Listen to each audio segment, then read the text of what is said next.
Enter at your own risk. This is one of the darkest stories ever told from the Virginia city. Before we begin, tell us in the comments where you are watching from and the exact time you hear this. Because once you do, you'll realize these stories don't stay in the past. They follow you.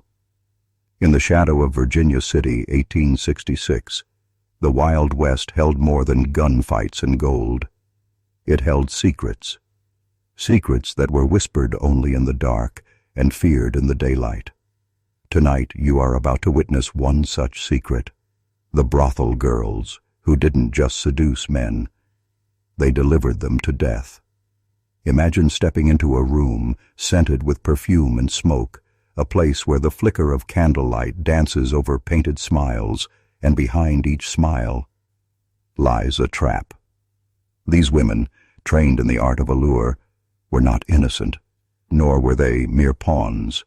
They were instruments of a darker design, a calculated cruelty hidden beneath the guise of pleasure. In a town built on chaos and greed, men came seeking comfort or a moment of escape from lawless streets and the unforgiving dust. They never suspected that the smiles, the laughter, the soft hands on their arms were the final prelude to a nightmare. Each encounter was orchestrated, each man's weakness exploited, until the boundary between desire and death became indistinguishable, and the town, a crucible of ambition and sin, turned a blind eye. The brothel girls were invisible to the law, untouchable, because no one truly wanted to look at the darkness lurking behind the walls of pleasure. You might think this is just a story about lust and murder, but it is something more insidious. It is about power, the kind that operates in silence, shaping lives without leaving evidence. These women were taught or forced or born into a system that thrived on human folly. They were the puppets and the masters, both at once. And for the men who enter that smoky room, there was no coming back, not from what awaited them. Tonight, I'm going to take you through the streets, the alleys, and the hidden chambers of Virginia City. You will see what was never meant to be recorded, and you will understand why some truths are buried, not because they are lies, but because knowing them changes a man. Once you step inside this history, you cannot unsee it, you cannot unhear it, and you may find that the world you thought you knew was only a thin veil over a far darker reality. The brothel girls of Virginia City were not merely entertainers, they were predators in plain sight, trained to read the faintest flicker of fear or desire in a man's eyes and to exploit it with deadly precision.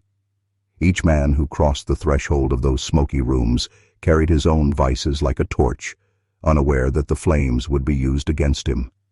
There were whispers among the townsfolk of men disappearing after a night of indulgence, but such rumors were dismissed as coincidence or drunken folly.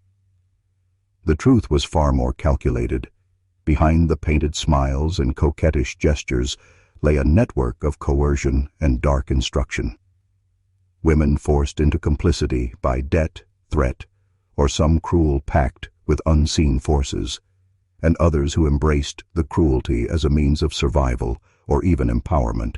In a world where men wielded law and violence indiscriminately, the patterns were subtle, almost invisible. Men would vanish after confiding secrets, sharing their wealth, or letting lust cloud their judgment. Possessions would remain, or sometimes a single item, a watch or a ring, deliberately left behind as a taunting signature of control. There were those who claimed to have heard the girls laugh after a disappearance, a soft melodic sound that carried through the thin walls of the town like a haunting hymn, leaving a sense of dread that no one could name. And yet, no official record captured the depth of what was happening. The law was ineffective, complacent, or complicit. A society that glorified guns and gold found it easier to ignore disappearances than to confront the truth of calculated female predators operating in plain sight. For those who survived encounters, the memory itself was a weapon. Men would speak of charm that turned to menace in an instant, of hands that soothed before striking, of whispered promises that ended in screams only they could not recall full. These encounters were not random, and they were not mistakes. They were the apex of a system designed to extract more than money or desire. They extracted life, sanity, and sometimes the very essence of a man's identity. Tonight, as you listen, you are standing at the threshold of that system. You are about to see the mechanisms of control, the patterns hidden in plain sight, the silent orchestration of death disguised as pleasure. And once you understand it, the world you thought you knew will feel smaller, darker, and infinitely more dangerous. The first documented victim of this deadly web was a man named Silas Reed, a wealthy miner who had recently struck gold in the hills surrounding Virginia City. He was known for his arrogance and his appetite, and that appetite would be his undoing. On a cold autumn evening, he followed the flicker of lantern light into one of the brothels tucked between a saloon and a shuttered general store, drawn by the laughter of a woman whose name was whispered with both fear and fascination. Clara. She appeared fragile, almost childlike, but there was a sharp intelligence in her eyes, a hidden cruelty that Silas, drunk with his own hubris, failed to notice. He was welcomed with warmth, fed compliments, and allowed a sense of control that was only ever an illusion. In that room, the air thick with smoke and the scent of perfume, the trap was set. Drinks were offered, small touches administered, conversation guided carefully toward confidences and secrets. Silas, unaware that he was being observed with meticulous attention, revealed more than he should have, naming partners, debts, hidden rivalries, information that would become leverage. The girls were not only seductresses, they were intelligence gatherers, trained or instinctively skilled at mapping a man's weaknesses, his fears, and his pride, and then weaponizing them. As the night progressed, Silas's laughter became nervous, his bravado faltering under subtle manipulations, a hand on his shoulder here, a whispered suggestion there, until he was isolated from any potential aid, cut off from the world that might have saved him. By dawn, he was gone. His belongings were left behind, but not all. A gold coin missing, a cufflink out of place, small indicators of the calculated ritual that had unfolded. The town awoke to another rumor, another unexplained absence, and shrugged it off. Few questioned the patterns forming in the shadows. A few dared to connect the disappearances to the women whose beauty masked a methodical, unspoken violence, and yet those who watched closely, other miners, traveling salesmen, a barroom drunk with too much time to notice, began to whisper of a rhythm, a repeated design, as if the girls were part of a system older than the town itself, older than the laws that tried and failed to contain it. This system, silent and invisible, thrived on men's desires and on their inability to perceive danger when it wore the guise of charm. And now, as you listen, the knowledge I'm sharing with you is dangerous in the same way.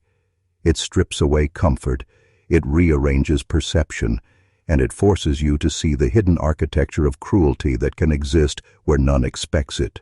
The girls of Virginia City did not operate by chance. They were strategists in a lethal game that no man was meant to recognize until it was far too late.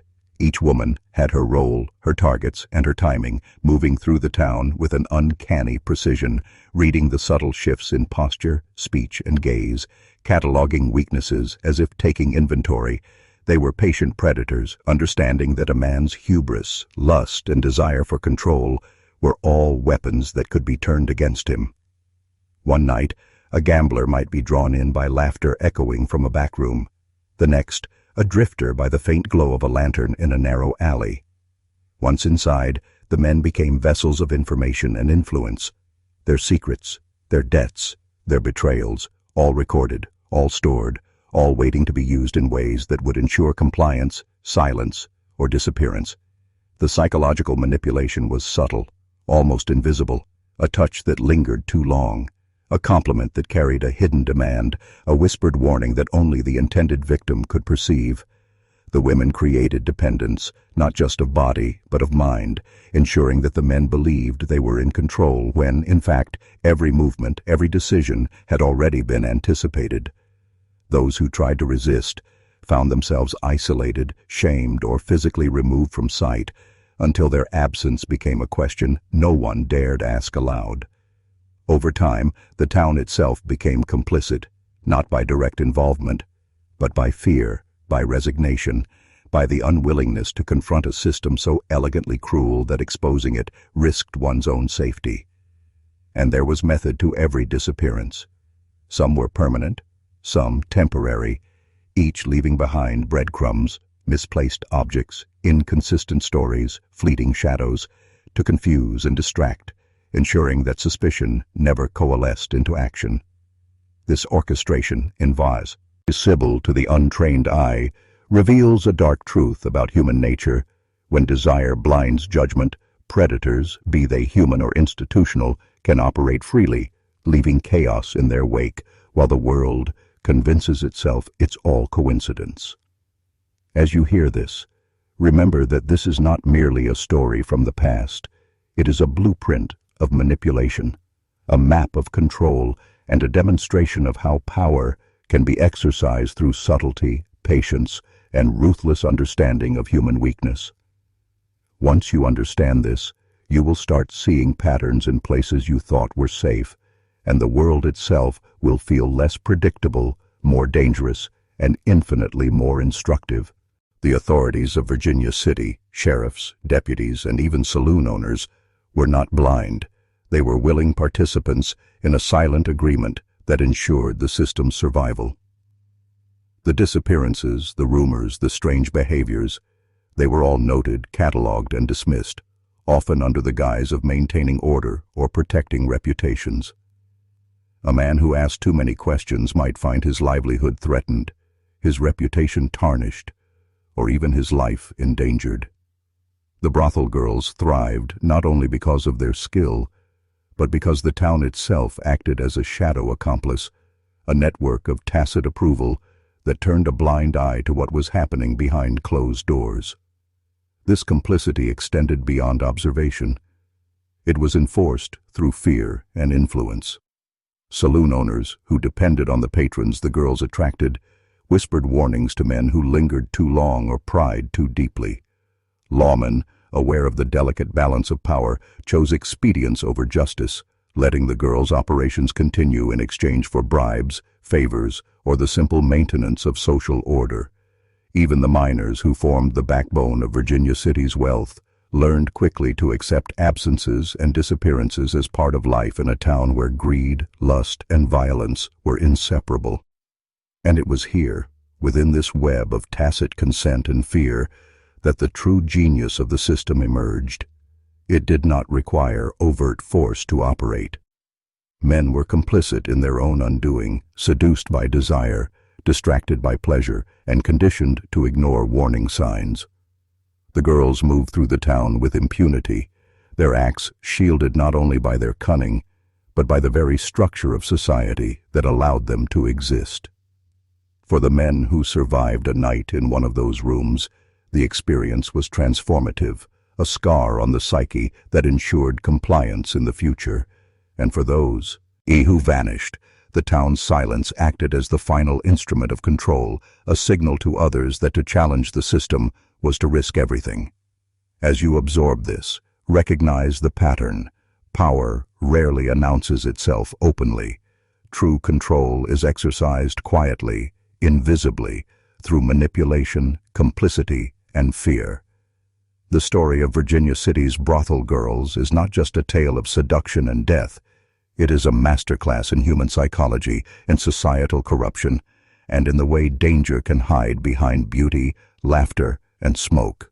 As the system of control grew, the girls moved from isolated victims to orchestrated campaigns, targeting multiple men at once with precision that seemed almost ritualistic.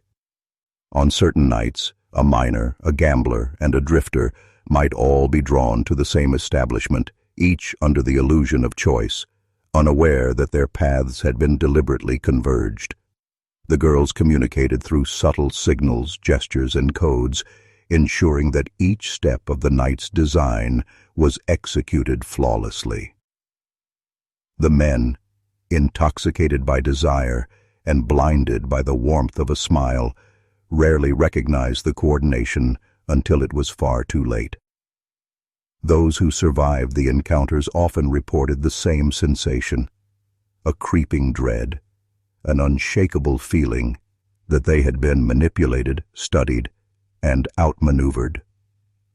The town itself began to internalize this fear. Even those who had not yet encountered the girls felt it, a collective unease that settled in smoky rooms, in dusty streets, and in the shadows of alleyways.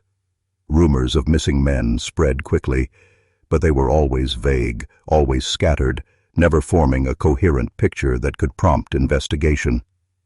The psychological imprint on the community was profound. Neighbors stopped asking questions, and families learned to excuse absences or sudden relocations as misfortune or personal folly. And yet, in this cultivated silence, a deeper lesson was unfolding, a demonstration of power that transcended physical force. The girls' methods relied on anticipation, observation, and manipulation of human nature itself. They exploited trust, desire, pride, and fear simultaneously, ensuring that every action reinforced their dominance. By the time a man realized he had been trapped, he was already ensnared in a network of consequences he could neither escape nor fully comprehend. This was not random cruelty, it was applied intelligence, the damned art of control that few could recognize because it operated in plain sight. And now, as you hear this, you must understand that the lesson is not confined to history. It is a blueprint of influence, of systems that exploit human weakness and social complicity. The brothel girls of Virginia City were masters of this blueprint, and their story forces us to confront a chilling truth. Power often moves unseen, and those who survive its mechanisms are changed forever, their perception sharpened, their instincts heightened, their understanding of human nature forever altered. Despite the careful orchestration and silent complicity, cracks began to appear in the system, subtle at first, almost imperceptible to the casual observer. A miner returned late one night, gaunt, haunted, mumbling of whispers and footsteps that hadn't been his own. A traveling salesman noticed inconsistencies in the girls' stories, a hesitation here, a glance exchanged there, and began to question what he had assumed was harmless entertainment.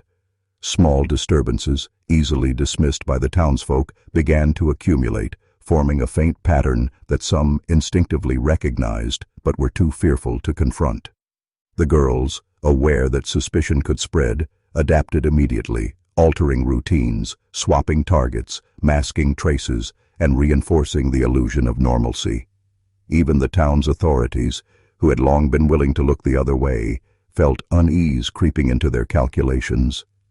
They noticed a sharper tension in the saloons, an undercurrent of anxiety in the streets, and a silent agreement among men to avoid prolonged visits to certain rooms or women. Yet, the network's sophistication remained staggering. Each girl knew her role, each interaction was calculated, and each disappearance was engineered to maximize confusion and fear without leaving concrete evidence. The psychological warfare extended beyond the walls of the brothels, seeping into homes, workplaces, and schools, conditioning men to self-censor, to doubt their own judgments, and to internalize fear as an inevitable part of life in Virginia City. In this environment, power did not need to raise a hand. It existed as a constant, pervasive presence, shaping behavior through anticipation and manipulation. And it was here, in the invisible yet unrelenting control of minds, that the true horror resided. Because when survival depends not on strength, but on perception, when the world becomes a series of calculated deceptions, the ordinary man can be broken without ever realizing he was under siege. And as you listen now, you must recognize the lesson embedded in this history. The mechanisms of control are subtle, the instruments of influence often disguised as charm or civility, and those who understand the system can wield or survive it with foresight. This is knowledge rarely spoken aloud, forbidden in its implication, yet vital for anyone seeking to navigate a world where appearances mask intent and desire is as dangerous as any weapon. One night in late autumn, the precision of Virginia City's deadly system was laid bare in a way that would haunt the town for decades. 3 men, each unaware of the other's presence, were drawn to the same brothel on the same evening, guided by subtle signals, a flicker of candlelight, the faint strains of a piano, a whisper carried through the smoky air. Clara and her accomplices moved with near-military coordination, assigning roles, timing distractions, and monitoring exits. The first man, a wealthy gambler, was isolated in a back room where conversation was carefully steered to reveal debts and alliances, information that would later dictate his fate. The second, a miner, was led to a secluded parlor under the pretense of a private game, but the game was designed to test his ego, his arrogance, and his capacity to comply under pressure. The third, a drifter seeking warmth and drink, was subtly herded toward the cellar, the room dimly lit, shadows stretching across the floor as if the darkness itself were conspiring against him. Each encounter was distinct, tailored to the man's personality, yet all followed the same cruel logic: seduce, isolate, manipulate, and decide who would leave, who would return, and who would vanish entirely. Outside, the town remained ignorant, the saloon and shopkeepers maintaining the illusion of normalcy, while the threads of control pulled taut behind the scenes. The psychological imprint on the surviving men was devastating. They would recount flashes of laughter, whispered instructions, the sensation of being watched, yet they could never piece together the pattern in full. And the girls, ever vigilant, adapted instantly, erasing traces, planting distractions, and ensuring the illusion of randomness remained intact. This orchestration revealed a truth that few could comprehend. True power is invisible, systemic, and reliant on the seeming complicity of those too distracted or too fearful to notice. By the time a man realized he had been ensnared, the network had already moved on, and the city itself had absorbed another layer of quiet terror.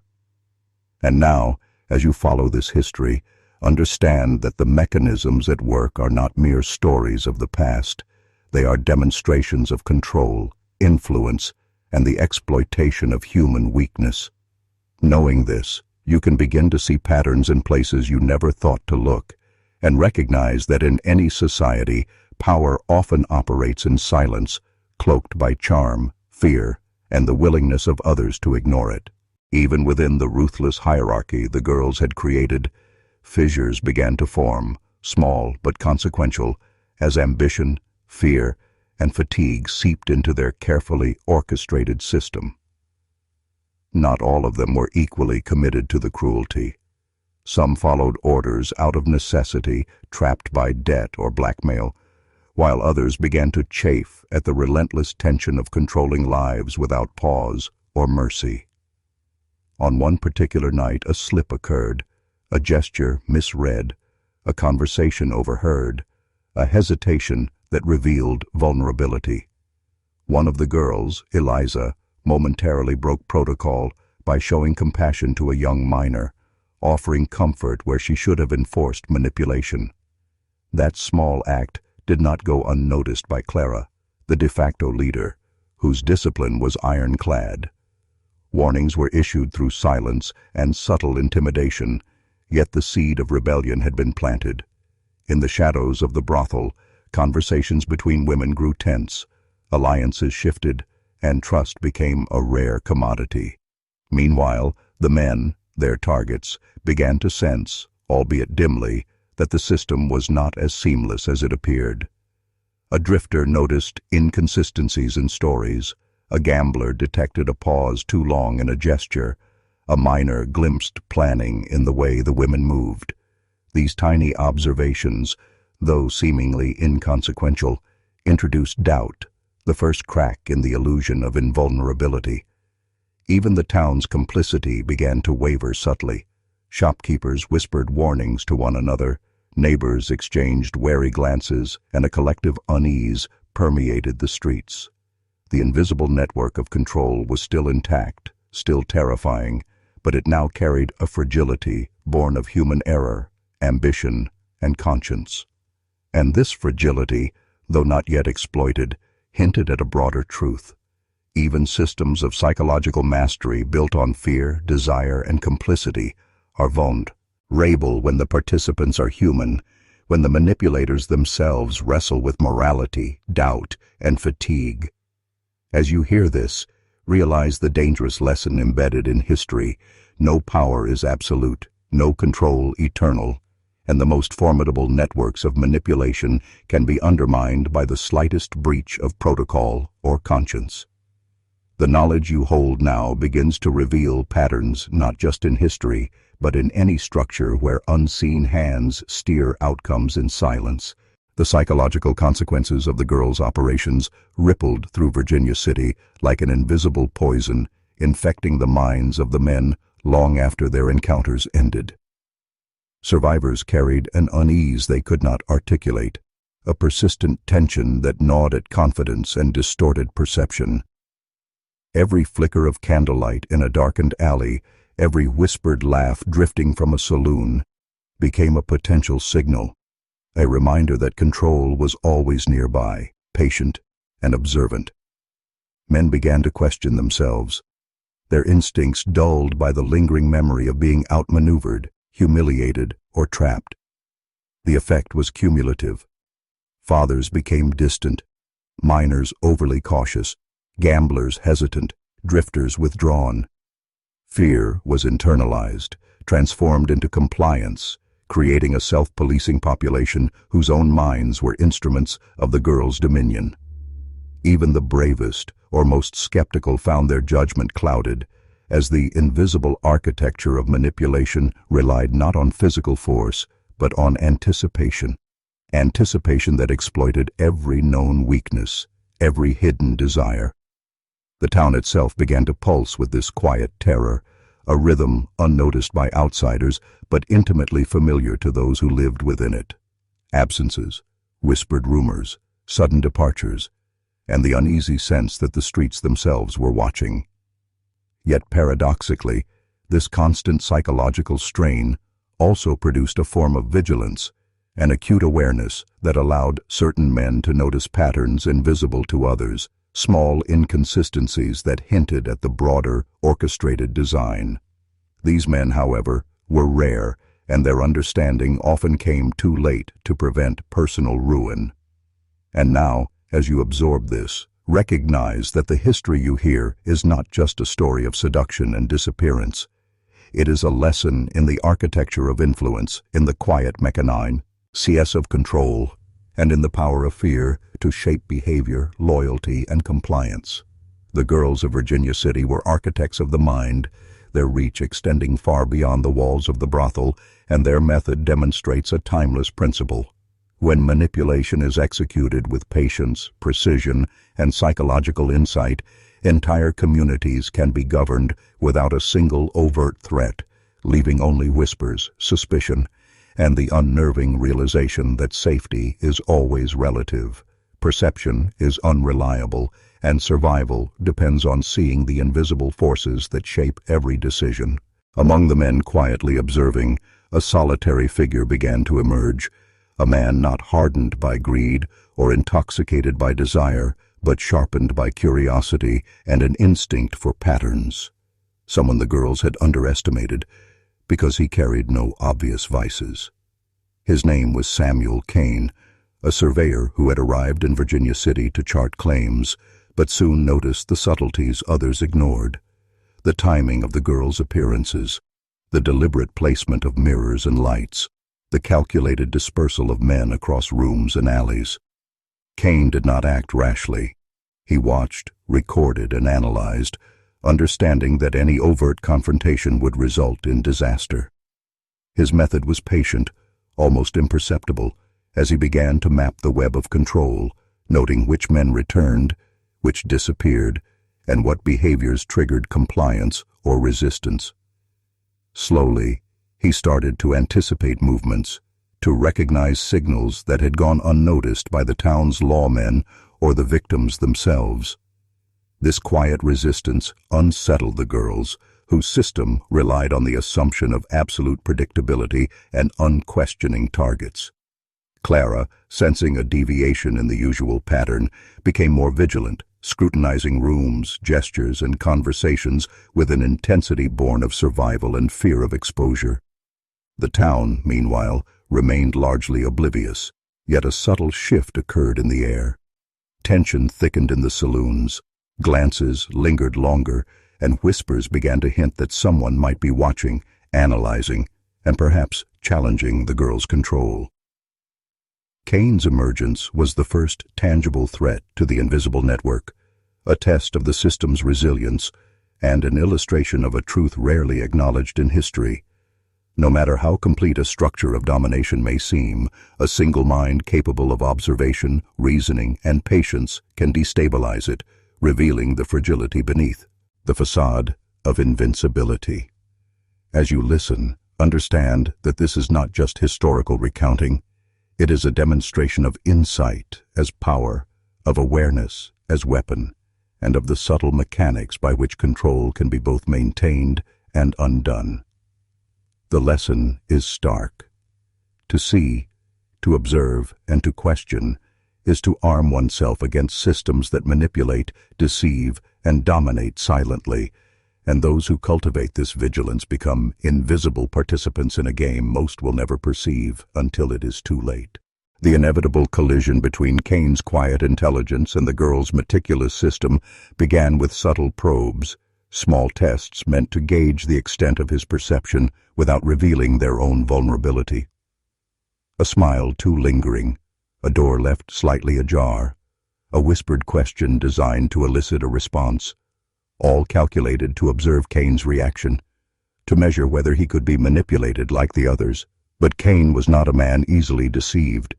He anticipated their moves, noted inconsistencies, and adjusted his own behavior with the precision of a chess player confronting a master. For the first time, Clara and her closest accomplices experienced uncertainty, a sensation foreign to their carefully honed operations. The girls, used to absolute control, found their cues misinterpreted or ignored, their plans subtly disrupted. Nights that once unfolded with flawless execution now carried the weight of unpredictability. Men lingered longer in certain rooms, questioned instructions, or departed with details the girls could not easily erase. This erosion of certainty unnerved the town in ways that were invisible but tangible. The previously quiet streets seemed to pulse with unease, conversations grew guarded, and a shadow of paranoia settled over Virginia City, sensing that an unseen force, human, calculating, relentless, was disrupting the established order. Kane's method was not overt heroism. It was observation, recording, and the patient accumulation of knowledge, but its consequences were profound. He became a node of resistance within a network designed to leave no room for defiance, and the girls were forced to recalibrate, to adjust, and to acknowledge that even in a system built on desire, fear, and complicity, a mind capable of pattern recognition and patience could create fractures, vulnerabilities, and potential exposure. And now, as you absorb this, you understand the hidden implication. In any structure of power, those who watch, analyze, and wait hold a force greater than the overt wielders of influence. For systems, no matter how intricate, are only as strong as the ignorance and compliance of those they manipulate. The history of Virginia City, the brothel girls, and Kane's emergence illustrates this timeless principle. Perception is power, and knowledge, even quiet, unseen knowledge, can become the most dangerous weapon in a world dominated by invisible control. Sensing the threat Kane represented, the girls escalated their methods, introducing subtler, more insidious layers of psychological manipulation designed to regain dominance while concealing vulnerability. They began to experiment with timing, arranging encounters so that even the observant Kane would struggle to predict outcomes. conversations carefully staged to sow doubt, gestures that hinted at danger without ever confirming it, and orchestrated disappearances that left behind just enough ambiguity to unnerve the town. Rumors intensified, spreading like wildfire through the saloons and alleys. Men spoke in hushed tones of shadows that lingered too long, of footsteps echoing where no one should be, of smiles that felt like threats. Every man in Virginia City became an unwitting participant, their behavior monitored and shaped by unseen hands, reinforcing the girl's authority and the sense of inescapable control. But Cain, patient and meticulous, documented each deviation, each subtle cue, and each manipulated reaction, weaving them together into a map of influence that began to reveal the full architecture of their system. The girls, despite their skill, could not entirely eliminate this observation. Their perfection, once absolute, now contained imperfections that Cain could exploit. Their fear, carefully concealed behind smiles and laughter, occasionally flickered in moments too brief for the townsfolk to notice, yet unmistakable to someone trained to see patterns, deviations, and intention. The broader psychological impact on Virginia City deepened. Men grew cautious in their desires, hesitant in their decisions, and constantly second-guessing their own instincts, while women whispered warnings and shunned certain streets or buildings without ever naming the true danger. The power of the girls had shifted from overt seduction to pervasive control, stretching BO and the brothels into every corner of the community, and Cain's emergence demonstrated a chilling truth. Influence is not only maintained by charm and fear, but also by exploiting the vulnerabilities of those who remain unaware or unwilling to question. As you hear this, understand that history is repeating itself in countless forms. Systems of dominance, whether subtle or brutal, exist wherever human weakness can be manipulated, and the key to survival and ultimately understanding is the ability to perceive, analyze, and act before the unseen forces have fully ensnared you. The tension reached a perilous crescendo one night when the girls executed a move that would leave an indelible mark on Virginia City's collective psyche, a demonstration of their ruthless adaptability and precise cruelty. A wealthy businessman, overconfident and dismissive of whispers, was lured into a private parlor under the guise of a lucrative arrangement, a simple deal that promised profit, but instead became a trap. Clara and her accomplices orchestrated the room itself, manipulating light, shadow, and sound to disorient him, while subtle psychological cues, gestures, words, pauses, eroded his sense of control. He questioned his own perceptions, his memory of events bending under the pressure of orchestrated confusion.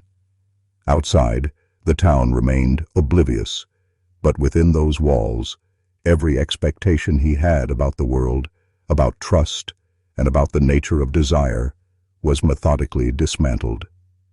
The girls had perfected the art of invisible terror. No weapon, no overt threat, just the careful calibration of anticipation, manipulation, and exploitation of human instinct. Cain, observing from a distance, noted each calculated move, each deviation from standard behavior, and each reaction designed to reinforce dominance while maintaining plausible deniability. This was not mere cruelty. It was education, training the entire town, through example and rumor, to understand, fear, and internalize the rules of the system, ensuring compliance long after the immediate act had concluded.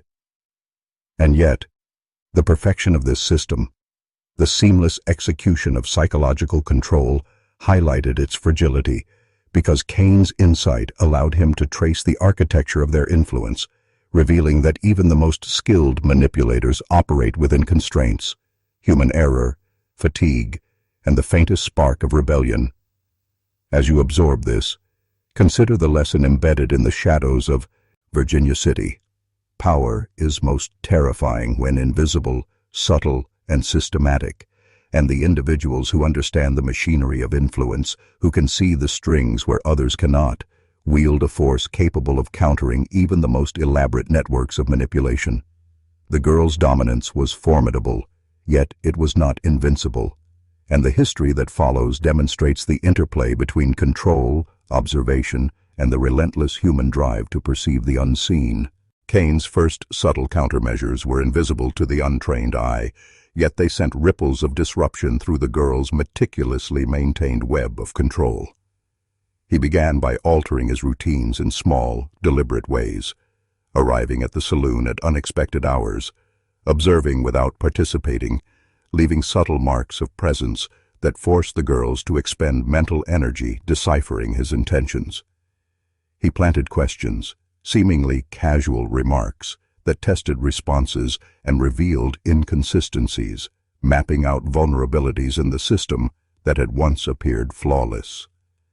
The girls, accustomed to near-perfect obedience from their targets and the town alike, sensed the anomaly almost instinctively. A tension crept into their movements, a hesitation in gestures that were normally fluid and confident. Rumors of strange occurrences began to spread, not enough to endanger Cain outright, but sufficient to heighten paranoia and uncertainty among the girls' network.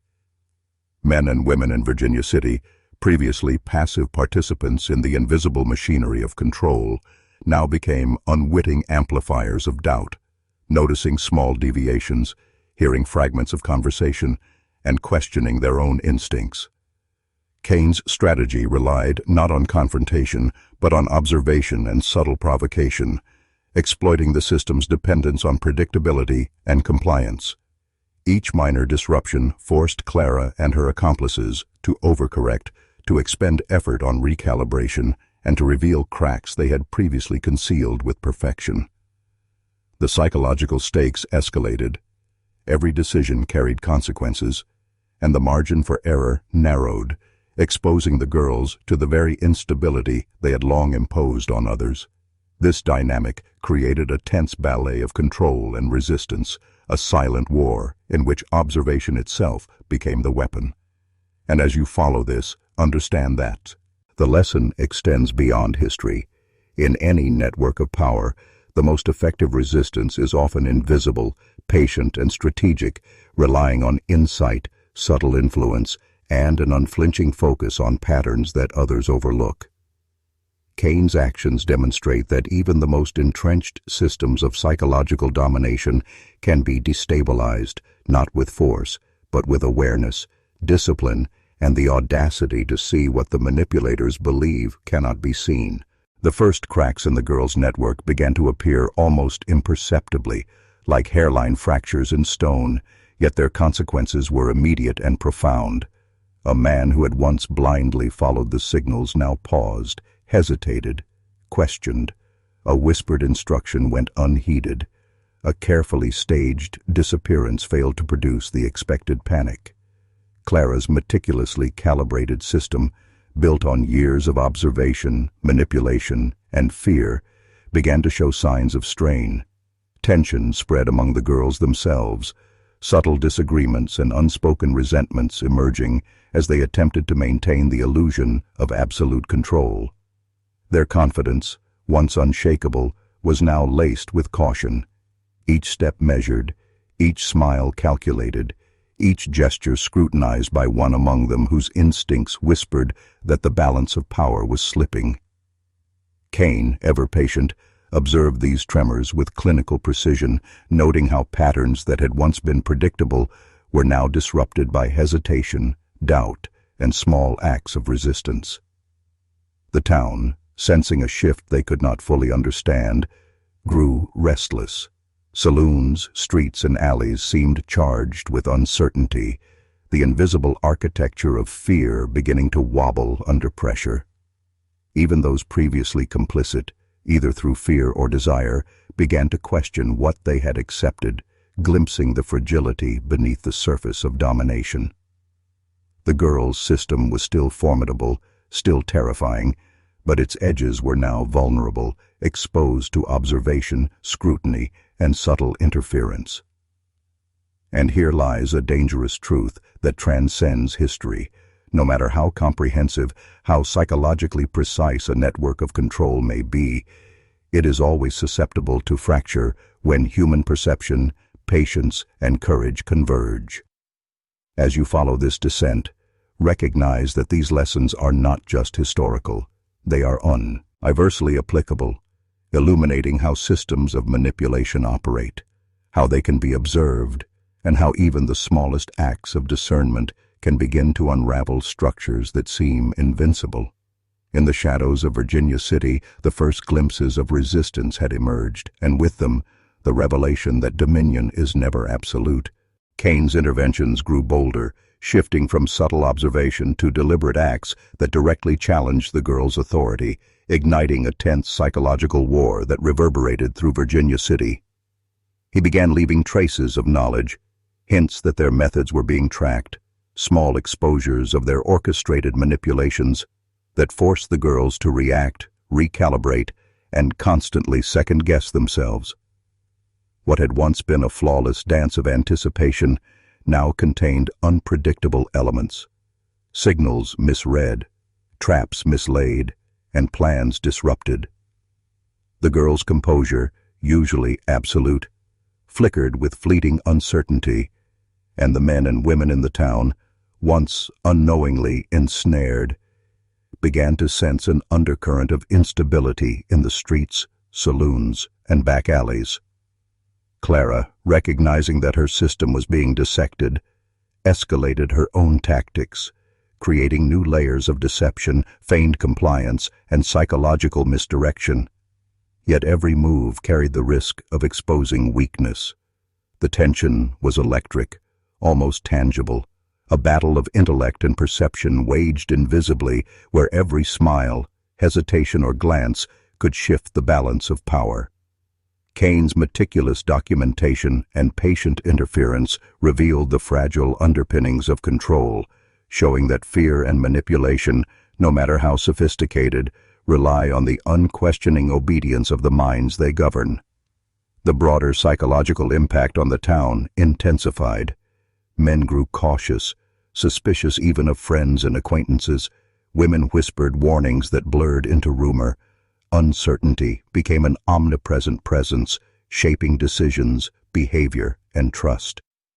And now, as you hear this, understand the lesson embedded in the shadowed corridors of history. The most formidable systems of control are vulnerable to a single mind capable of observation, strategy, and restraint, and the act of perception itself becomes a weapon more powerful than overt force. The girl's dominion, impressive and terrifying, was being systematically challenged, revealing the hidden truth that even the most complete architectures of influence can crumble when confronted by awareness, patience, and calculated resistance, a principle that echoes far beyond Virginia City, into every human system where unseen hands seek to dominate the unsuspecting.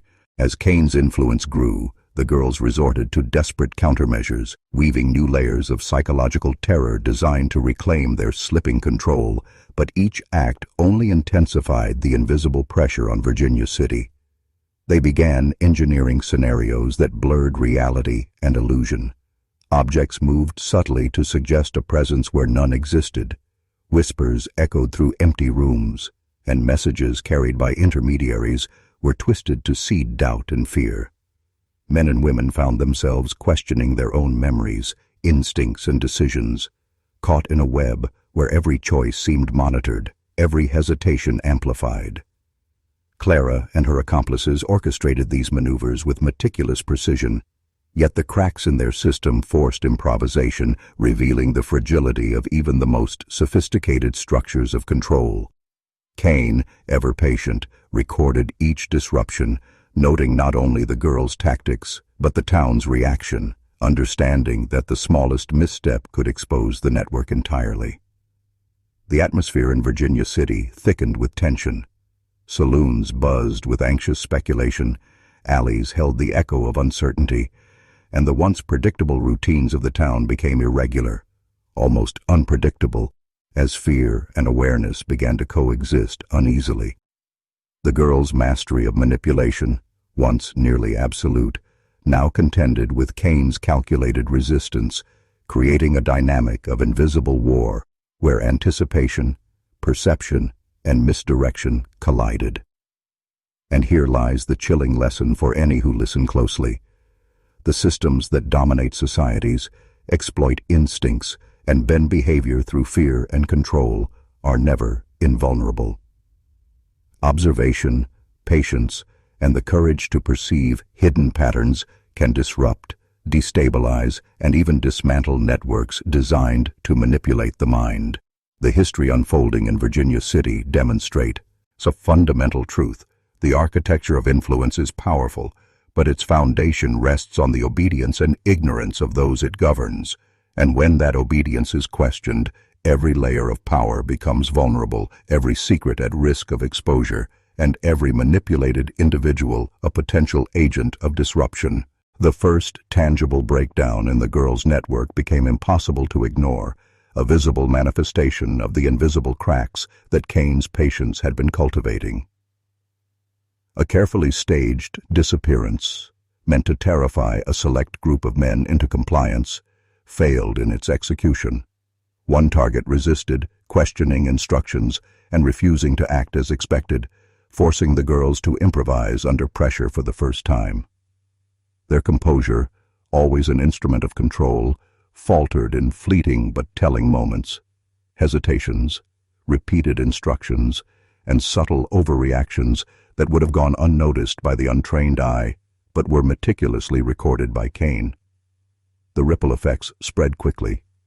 Men who had once been passive participants began sharing observations, discussing anomalies, and slowly piecing together a pattern that hinted at manipulation. Even the town's women, long shielded by distance or fear, sensed the tension, whispering warnings and avoiding spaces that had once seemed routine. Clara, recognizing that the carefully constructed architecture of fear was being exposed, intensified her measures, introducing greater psychological complexity, layering ambiguity, and creating new rituals of control, but each addition carried the cost of more mistakes, more vulnerability, and more evidence for Kane to catalog. The girls' system, once seamless and nearly omnipotent, now operated under a persistent strain, where every move was scrutinized, every reaction monitored, and every unpredicted response a potential exposure. And here, in this quiet unraveling, lies the lesson that history rarely makes explicit. No matter how sophisticated or ruthless a network of influence, the forces of awareness, perception, and patient resistance can destabilize even the most fearsome structures. Kane's method, invisible to the town yet devastatingly effective, demonstrated theirs. At domination depends not only on skill, but on unchallenged observation, and the moment that challenge emerges, the entire system teeters on the edge of collapse. Virginia City became a living experiment in psychological warfare, revealing the fragile foundations beneath apparent control, and the truth that even the most terrifying operators are never truly invincible when met by strategy, insight, and relentless vigilance. Desperation began to dictate the girls' every move, pushing them into risky maneuvers that exposed weaknesses they had long hidden, and Kane seized each misstep with clinical precision. Clara, once the embodiment of calm authority, orchestrated increasingly complex manipulations, false trails, feigned alliances, and staged threats. Yet the human limits of attention and memory began to betray the network. Instructions were miscommunicated, signals misread, and even loyal accomplices hesitated, sensing the invisible pressure Kane had introduced. The town, now palpably uneasy, became an amplifier of instability. Whispers of strange behavior, fleeting shadows, and unexplained absences spread quickly, eroding trust and heightening paranoia. Kane, observing from a distance, noted every subtle error, recording the precise moments when control faltered, and using these to map vulnerabilities with surgical clarity. Each act of desperation by the girls, designed to reinforce their authority, instead fed the unraveling of the system, revealing the inherent fragility of even the most meticulously maintained structures of influence. And yet, despite the rising chaos, Kane's interventions remained invisible to the townspeople. The girls' fear, the tension in the streets, and the breakdown of previously obedient routines were the only visible signs, subtle signals that power was no longer absolute. Here, the lesson becomes clear. Dominance, no matter how complete, relies on the continued compliance and ignorance of those it governs, and when observation, insight, and patient disruption intersect, even the most formidable systems begin to crumble. Virginia City, once a playground of calculated terror, became a theater of invisible resistance, illustrating a timeless truth. Power is always vulnerable to awareness, and the moment someone sees the machinery behind the curtain, the entire structure, no matter how intricate or terrifying, can begin to fracture. The first direct confrontation between Cain and the girls arrived not with a clash of violence, but with a collision of perception and strategy, an encounter that revealed the invisible battle to its fullest intensity. Cain positioned himself where observation could become influence, subtly disrupting routines and planting suggestions that forced the girls into reactive maneuvers, each more precarious than the last. Clara and her accomplices, sensing that their control was no longer unchallenged, began to fracture internally, tempers flaring and instincts clashing as they attempted to anticipate his next move. The tension was electric, a silent war waged in looks, gestures, and the manipulation of expectation, where a single misstep could expose entire schemes. The town felt the ripple effects. Men grew more cautious, women whispered warnings with sharper fear, and even the neutral or curious could sense the invisible hand guiding events from behind the scenes. Cain's brilliance lay in his restraint. He never acted with overt force, yet every action he took destabilized the girls' network, revealing vulnerabilities that had been meticulously concealed for years. The psychological impact on the girls was immediate and profound. Hesitation crept into conversations, subtle signs of doubt flickered in their eyes, and the once flawless orchestration of influence became strained under the weight of his unseen pressure. And as you follow this descent into the shadows, understand the universal lesson embedded in this confrontation. True power does not require brute force. It thrives in strategy, awareness, and the careful application of pressure where others believe themselves untouchable.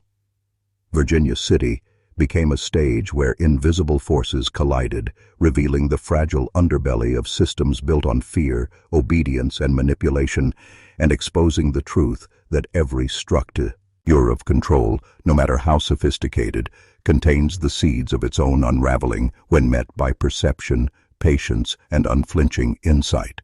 The girls' first critical errors began to surface as the pressure of Cain's invisible strategy forced them into overextension, revealing weaknesses they had carefully concealed for years. In a desperate bid to reassert dominance, Clara orchestrated a scheme meant to ensnare multiple townspeople simultaneously, a complex arrangement of psychological traps, whispered threats, and staged intimations of danger. Yet the complexity worked against her. Signals were misread, accomplices hesitated, and subtle inconsistencies began to appear in patterns that had once been flawless. Cain, patient and observant, catalogued each misstep, noting how overconfidence and fear intertwined to produce vulnerability, and subtly manipulated events to amplify the consequences of each error without revealing his presence.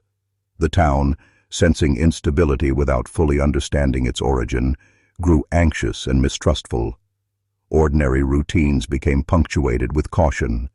Conversations carried undertones of suspicion, and the once invisible architecture of control was now perceivable in glimpses and half-formed impressions.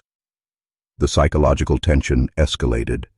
The girls' confidence wavered, their gestures faltered, and internal friction emerged as each sought to salvage the crumbling system, inadvertently accelerating its collapse. And here lies the darkly instructive truth.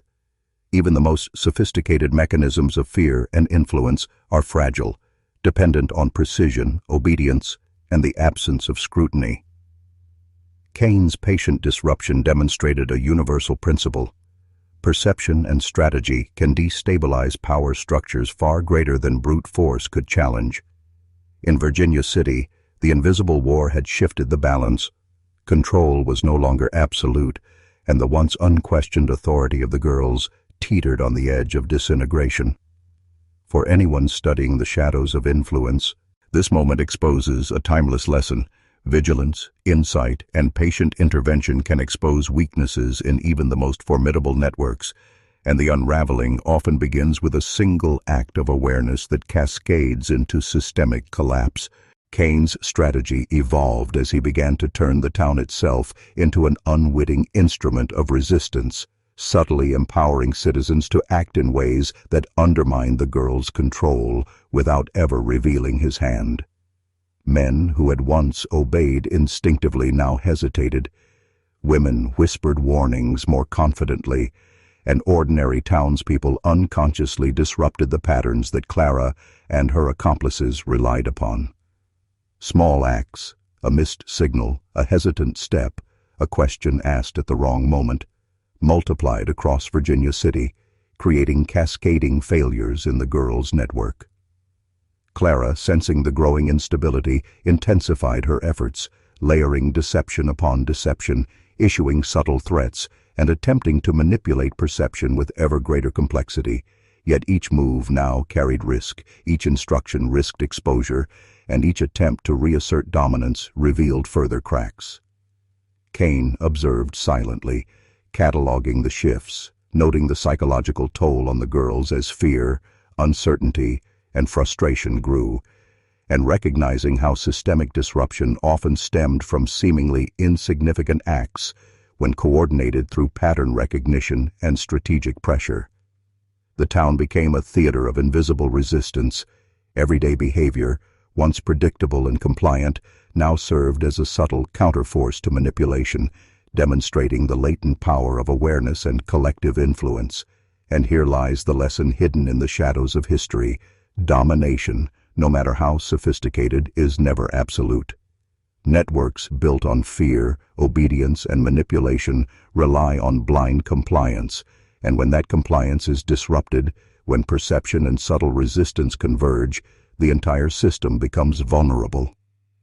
Virginia City, once a playground of meticulously orchestrated terror, was now a living demonstration of this principle.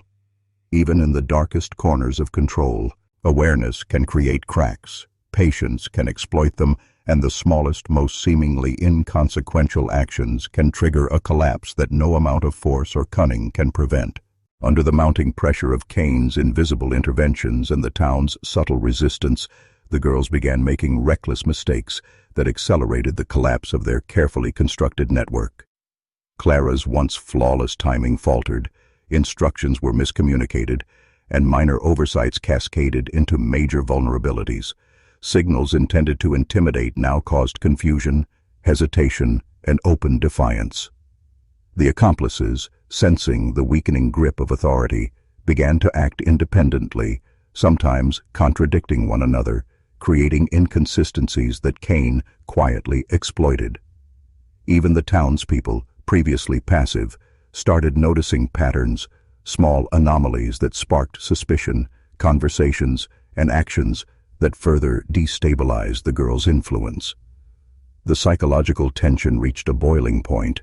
Fear, uncertainty, and internal friction intertwined, producing cracks visible even to those who only glimpsed fragments of the unfolding chaos. Clara's desperation grew palpable, her attempts to regain control increasingly erratic, each misstep feeding the growing momentum of resistance. Kane, as patient as ever, observed and documented, understanding that each blunder was not merely a tactical advantage, but a revelation of the underlying fragility of all systems of manipulation. Virginia City became a living experiment in the mechanics of control and collapse.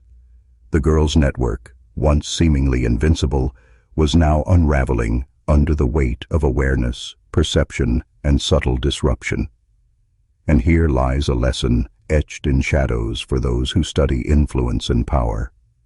Even the most sophisticated architectures of fear, control, and obedience are vulnerable to observation, patience, and the courage to question. When subtle resistance converges with strategic insight, cracks become ruptures, hesitation becomes rebellion, and the carefully maintained delusion of absolute dominance can collapse, leaving the oppressors exposed, the manipulated aware, and the invisible forces of disruption in command. The collapse of the girls' network became undeniable as their errors multiplied, creating visible consequences that reverberated through Virginia City, altering routines, alliances, and perceptions. Tasks that had once flowed seamlessly now faltered. Men who had been obedient participants resisted or questioned instructions, while accomplices argued and contradicted one another, exposing fissures in the system. Clara's increasingly erratic responses, meant to reassert control, only amplified the instability, generating confusion, fear, and doubt among those still under her influence. Cain, ever methodical, observed each disruption, catalogued every reaction, and subtly guided outcomes without ever stepping into the light, allowing the collapse to unfold naturally while maintaining the appearance of inevitability. Townspeople, sensing the shift, began to act unconsciously as agents of disruption. Small defiance, hesitant choices, whispered warnings, and the slow unraveling of routine all contributed to the erosion of control, creating a feedback loop that accelerated the girls' descent into panic and error. The psychological tension intensified. Every move became a potential liability, every signal carried the weight of exposure, and the once commanding presence of the girls began to crumble before their eyes. Virginia City itself transformed into a theater of disintegration, where invisible pressures and subtle acts of resistance collided to dismantle a network that had once seemed unassailable. And here is the lesson hidden in the shadows.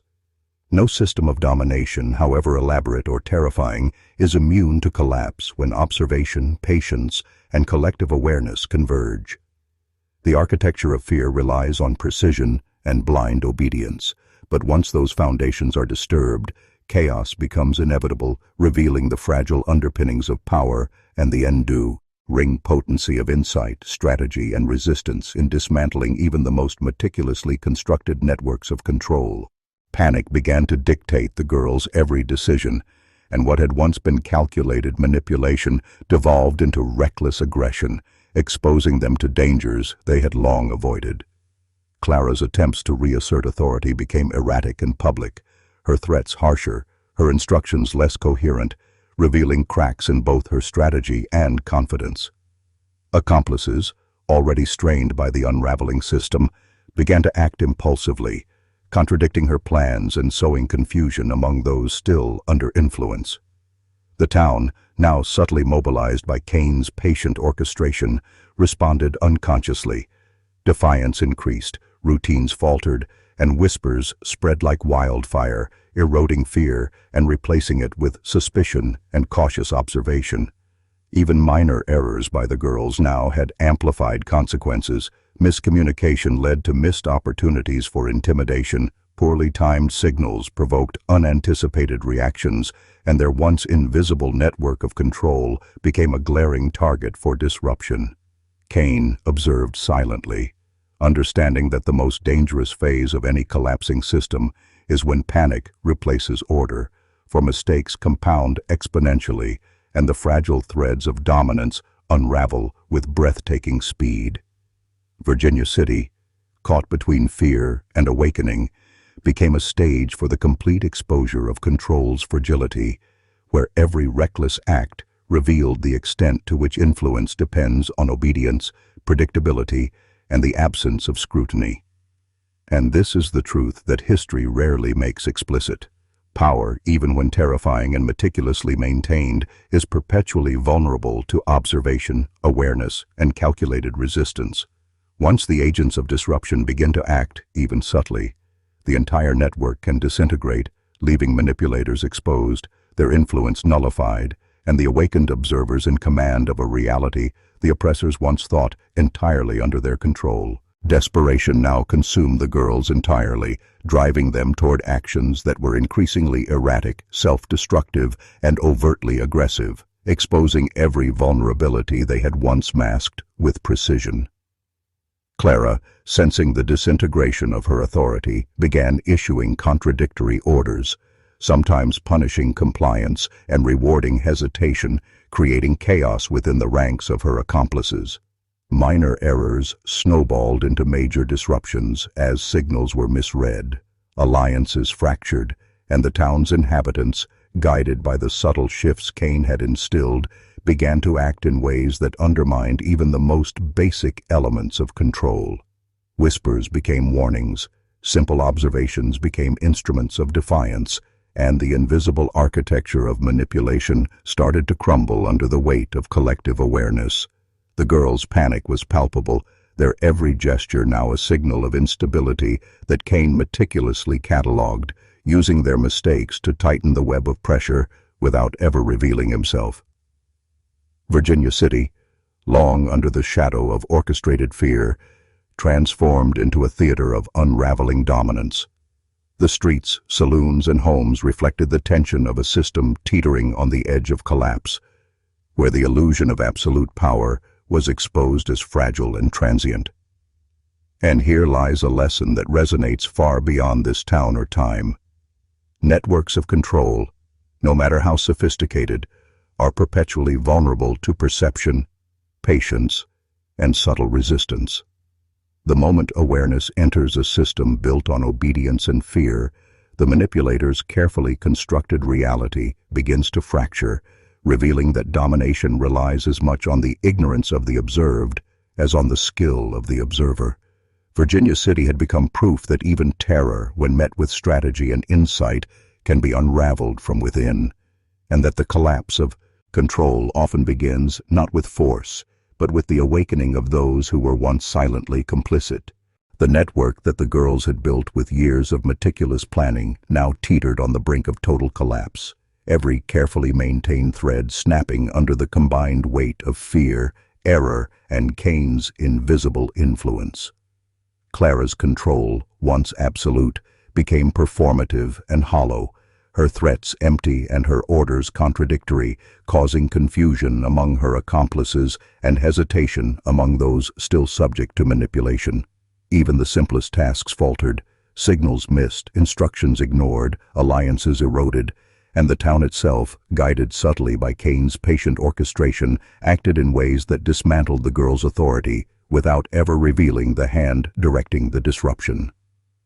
Panic, fear, and frustration coalesced, turning once loyal accomplices into unpredictable variables, while ordinary citizens, empowered by intuition and observation, began quietly undermining the girl's power with each cautious act of defiance. The atmosphere of Virginia City thickened with tension. The streets hummed with whispers, sidelong glances, and unspoken recognition that something once feared was now vulnerable. Cain watched, silent and deliberate, as each misstep compounded, knowing that the moment of collapse would not require overt intervention, only the patient observation of errors magnified by systemic pressure. And here is the lesson buried in the shadows of this macabre history. Domination, no matter how calculated, depends entirely on compliance, precision, and the absence of scrutiny. Introduce awareness, perception, and subtle resistance into any system of fear, and the most sophisticated network can unravel almost effortlessly. Virginia City became a living experiment in this principle, a grim reminder that power built on manipulation is always provisional, and that the awakening of those once subjugated is the ultimate instrument of collapse, far more effective than any act of force. The breaking point arrived quietly, almost imperceptibly, yet the effects were immediate and devastating. The girls' network, strained by error, fear, and Cain's relentless unseen orchestration, began to implode from within. Clara, once the unshakable center of authority, now wavered visibly, issuing orders that contradicted themselves and punishing the wrong people, triggering confusion and dissent among her closest allies. Accomplices, sensing the fragility of their position, started acting independently, making choices that further destabilized what remained of the control structure. The townspeople, guided by intuition and the subtle disruptions Kane had introduced over months acted in ways that multiplied the collapse, from hesitations that prevented intimidation to whispers that sparked collective suspicion. Virginia City became a stage of psychological disintegration. Every interaction carried the weight of uncertainty, every shadow a potential threat, and the once seamless illusion of domination fractured into visible chaos. Kane, as patient as ever, observed without intervention, understanding that the most powerful collapse is one that appears natural, an organic unraveling fueled by the system's own weaknesses and the awakening of those it once subjugated. And here is the truth hidden in plain sight. Control, even when meticulously maintained, is never absolute. It depends on obedience, fear, and the absence of scrutiny. Introduce awareness, pressure, and subtle disruption, and even the most terrifying networks crumble under their own weight. Virginia City stood as proof that domination is fragile, and that the moment observation pierces manipulation, the structures built on secrecy, terror, and deception begin to fracture, exposing both the oppressors and the system they believed unassailable.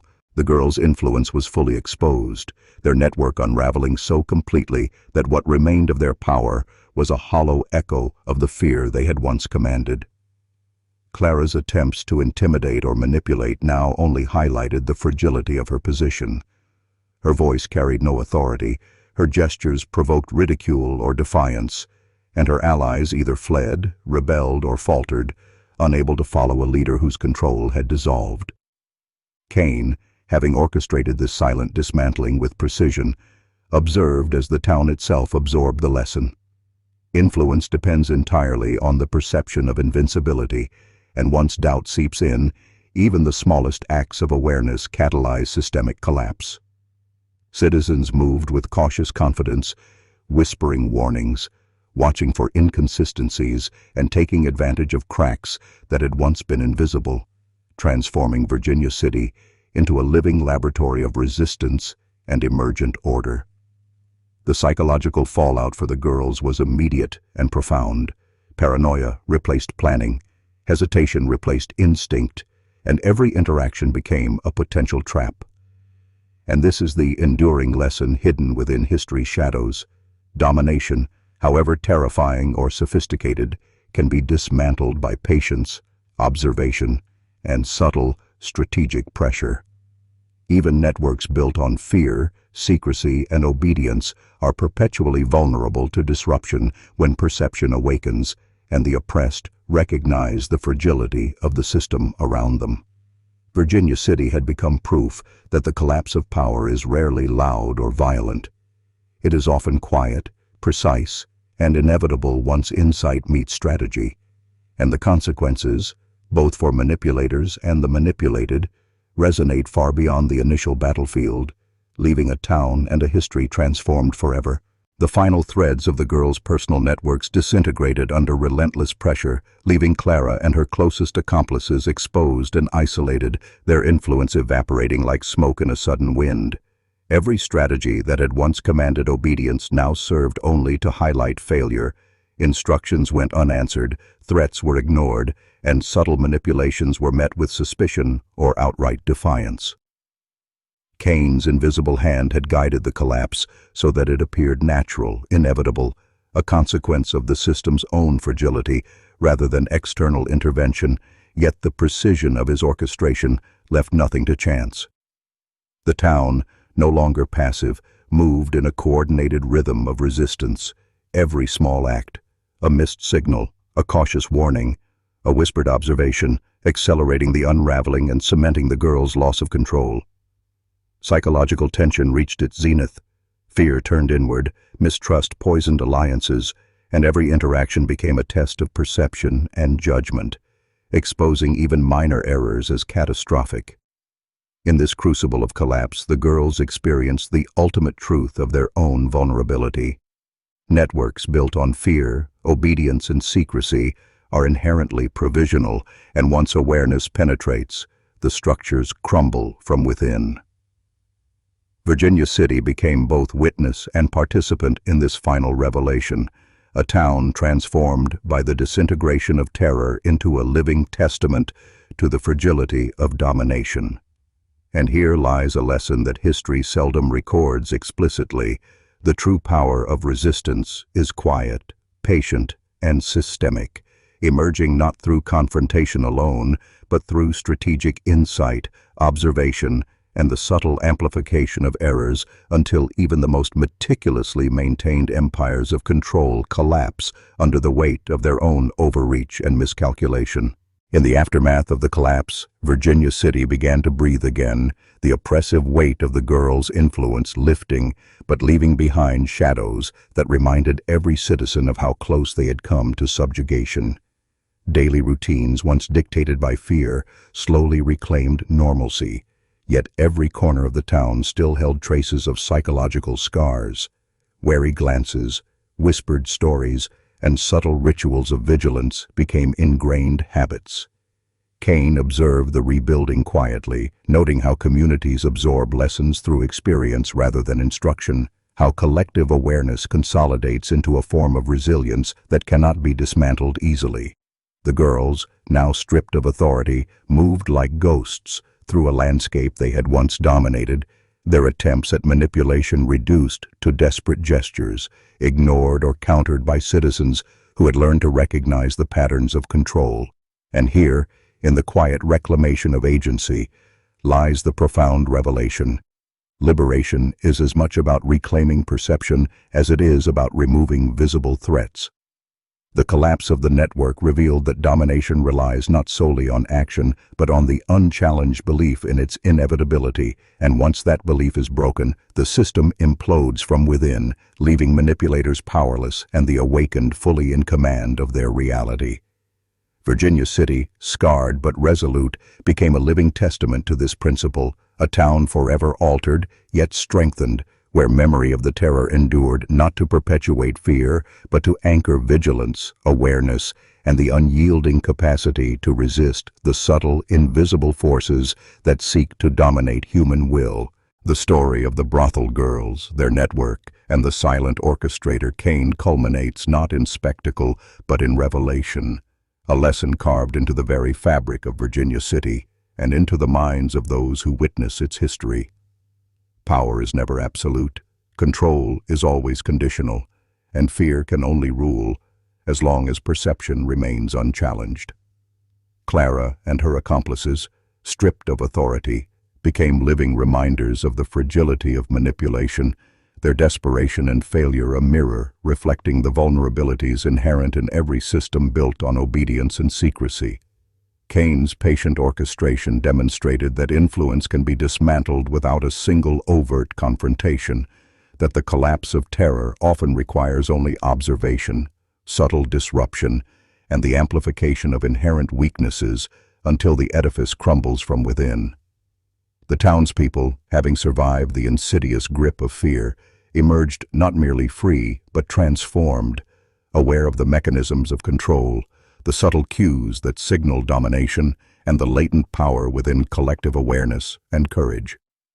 And here lies the final dangerous truth.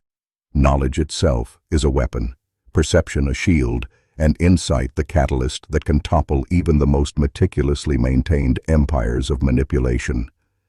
Virginia City, once under shadow, now stands as a testament to resilience and vigilance, a place where the echoes of terror serve not to paralyze but to educate, not to dominate but to awaken.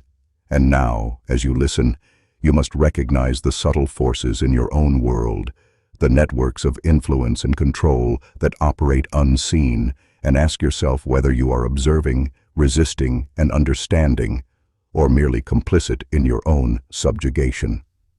Remember this lesson and carry it beyond the story, for knowledge once gained is a burden and a shield, a dangerous inheritance that, when wielded, can change everything.